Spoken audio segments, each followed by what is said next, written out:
चांदा चौकडी चांदा चौकडी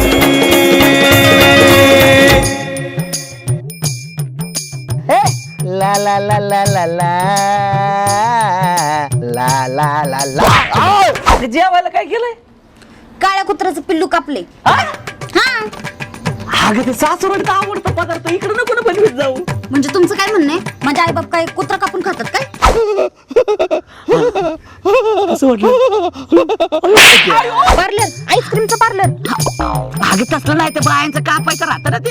काय अगं ते केस कापायचं. मग नीट बोला की, नीट बोला ना. मध्ये एक काम कर ना, तुझ्या मिळवणीला घे ना या. म्हणजे मिळून ऐकायची मिळवणीला ऐकतात का? मग म्हणजे अजून बायकोचा मार खा. मला माग गोळ पडलं होतं ना ते. कशाला?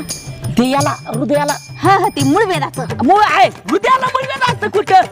तुझ्या बायकोला आणि तुला एकच गाण खोडे ती पण मी असं बसलेलं असलं ना पाठीमागून येते आणि हळूच अशी म्हणजे असं बा करते. मग ह्यो आब्या राणीच्या निस्ता माग पुढं करत असते. हा ना, त्या म्हाताऱ्याला आहे ना लय म्हातार चाळे सुचायला लागले, त्याच्याकडे तर मी बघणारच आहे. अरे बाप रे बाप, कसले सुंदर दिसताय. काय म्हणतो काय मिशा. अगं वहिनी ते असं आहे का?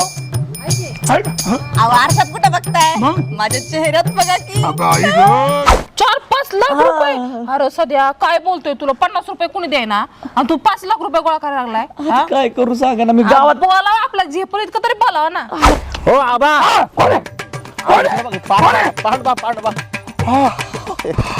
आईला पांड्या तू आहे वय काय रे पांड्या? अरे का मला उठवलं? चांगली झोप लागली ती राव. काय झोप लागली? डोकरासारखा डोरा जाय तुम्ही. आणि इथं आपल्याला एक सिक्रेट काम करायचंय. दाजी, फालतूगिरी मला चालणार नाही. हा ना, तुम्ही ताईला बोलवीन लगेच. अगं मी फालतूगिरी का केली का? म्हणजे तुझा बाप इथं येतो, खातो पितो, वरून 90 पितो आणि माझ्याकडून बिल भरायला होतं ते चालतं. माझ्या बापाचं कळायचं नाही, कळलं का? मग तुझी आई इथे एवढे 10-12 जण घेऊन येते, मामाला आणि आत्याला आणि गोब्याला, आणि इथं येऊन घरात बसती 15-15 दिवस खाते, त्याने बरं सहन करतो. माझी आई 15 दिवस जरी राहिले ना तरी जाताना ना 500 रुपये देऊन जाते. हा 500 रुपये देऊन जाते आणि 15,000चं खाऊन जाते. त्याचं काय? तुला आता आज काय करायचंय, तिथं जायचं आणि आब्याला लाडी गुडी लावायची. बाबा